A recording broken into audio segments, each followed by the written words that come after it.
welcome back to my YouTube channel, which is Language Factory, and today we are going to discuss what is decoder expansion. So मैंने अपनी last videos में encoders decoders को अच्छे से समझा दिया है, जिसमें डिकोडर्स को मैंने डिटेल में समझाया है। मैं अपनी अपकमिंग वीडियोस में इनकोडर्स को भी डिटेल में समझाऊंगी। इंट्रोडक्शन पार्ट जो है वो मैंने डाल दिया है अपनी वीडियोस में, प्लेलिस्ट में। So now look at, and मैंने NAND के डिकोडर्स भी अपलोड कर दिया है वीडियोस पे, जिसमें मैंने आपको जो सर्किट डायग्राम्स हैं, लॉजिक सर्किट डायग्राम्स, उनकी शॉर्ट ट्रिक से कैसे डिज़ाइन हो सकता है NAND गेट डिकोडर, उसको समझाया है। So now we will look at what is decoder expansion. So इसकी नीड कब पड़ती है कि जब there are occasions when a certain size of decoder is needed, कि मुझे किसी एक स्पेसिफिक साइज़ ऑफ डिकोडर चाहिए लेकिन मेरे पास बस स्मॉलर साइजेस अवेलेबल हैं। तो डिकोडर में ये पॉसिबल होता है कि मैं 2 और मोर डिकोडर्स को कंबाइन कर सकूं इनेबल इनपुट के साथ to form a large decoder. So हम आज का एग्जांपल लेंगे। हम क्या करेंगे, 3x8 डिकोडर को हमें बनाना है और हमारे पास अवेलेबल है 2x4। अब जैसे कि बनाया 2x4 को हम बनाएंगे plus with enable input, this is so necessary, plus एक इनेबल इनपुट के साथ। तो हमें ना पहले आउटपुट पे देखना है। इसमें 8 है, इसके आउटपुट को मैं 8 कैसे कर सकती हूँ, जब मैं इसमें 2 मल्टीप्लाई कर दूँगी। तो ये क्या बन गया, 2x8 प्लस एक इनेबल इनपुट आ जाएगा, तो ये बन जाएगा 3x8। इसको मैं, जब आप डायग्राम देखोगे, circuit diagram, logic circuit diagram, तब आपको समझ आएगा। So now look at the example. हमें डिज़ाइन करना है 3x8 decoder using 2x4 decoder. Okay, so now पहले तो हम ट्रुथ टेबल बनाएंगे। जैसे कि आपको पता है कि ट्रुथ टेबल में हमारे पास यहाँ पे हमें क्या चाहिए, इस पे फोकस करेंगे। इसका ट्रुथ टेबल बनाएंगे, इसका नहीं बनाएंगे। हमें जो चाहिए हम उसी का ट्रुथ टेबल बनाएंगे। सो मैंने अपनी लास्ट वीडियोस में बनाया था कि ट्रुथ टेबल कैसे बनता है 3 इनपुट्स का। हमारे पास 3 इनपुट्स है, suppose I0, I1 and I2, जो हमें 8 आउटपुट्स दे रहे हैं। Y7, इसको मैं थोड़ा शॉर्ट में बनाती हूँ ताकि इसी के साथ साथ डायग्राम भी समझ आ जाए। सो नाउ मेरे पास आउटपुट है I2, I1, I0, जिसके मेरे पास 7 इनपुट है एंड मेरे पास 7 आउटपुट है। Y6, Y5, Y4, Y3, Y2,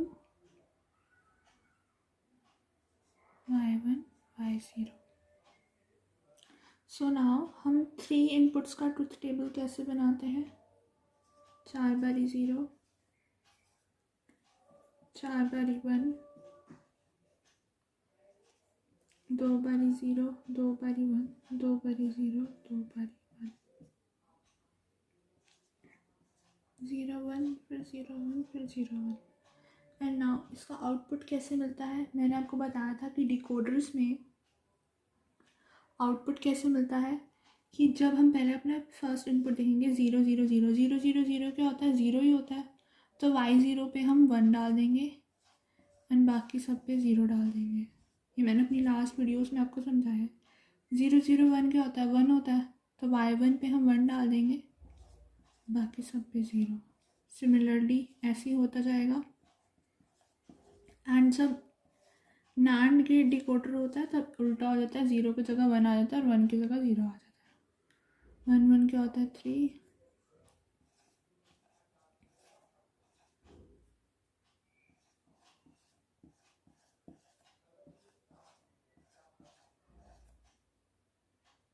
ये इसकी लाइन है।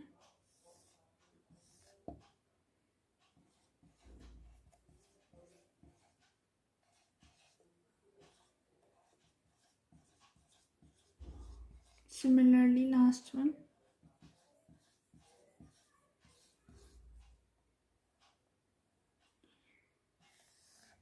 इसको अगर मैं देखूँ तो ये क्या था, y4।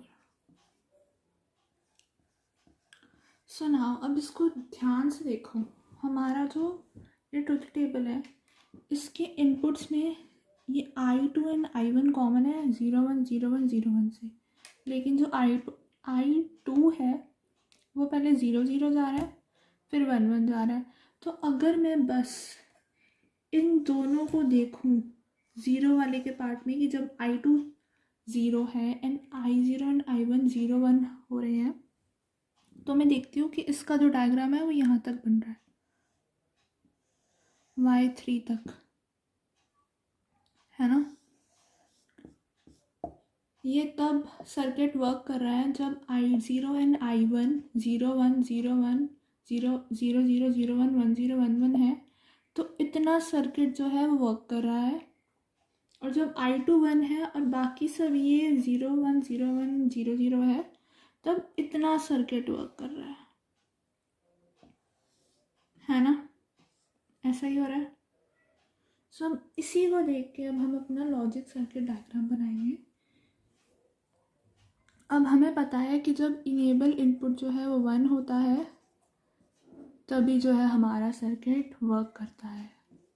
ये भी मैंने अपनी लास्ट वीडियो में बताया। सो नाउ लेट्स सी कि इसका सर्किट डायग्राम कैसे बनेगा। हमें क्या करना है, 2x4 से हमें बनाना है 3x8। तो हमारे पास ये जो दो इनपुट हैं ये हमारे 2x4 के अंदर काउंट होंगे और ये जो I2 जो है वो as a enable input work करेगा। इसको मैं आपको एक्सप्लेन करती हूँ। सबसे पहले हमारे पास जो है गिवन 2x4, उसको हम बनाएंगे 2x4 डिकोडर बनाएंगे जिसमें 4 इनपुट और इसके 4 इनपुट है ना। एंड हमारे 4 इनपुट कौन कौन से हैं, इसके y0 suppose y0 y1 y2 y3 and second वाले के हम ये वाले इनपुट बना लेते हैं y4 y5 y6 and y7। इसके दो इनपुट हैं I0 I1 और इसके दो इनपुट है I0 एंड I1, है ना। सो I0 I1 दो इनपुट एंड I2 क्योंकि हमें 3x8। अब हमारे पास ये गिवन था ये एंड ये, है ना।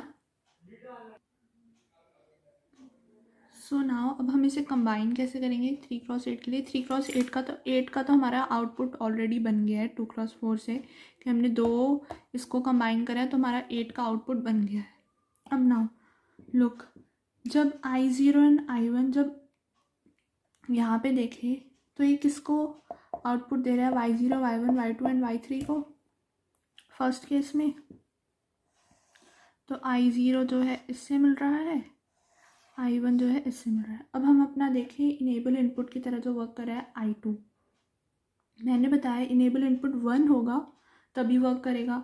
अब 0 को 1 में कन्वर्ट करने के लिए हम क्या करते हैं, इन्वर्टर यूज़ करते हैं।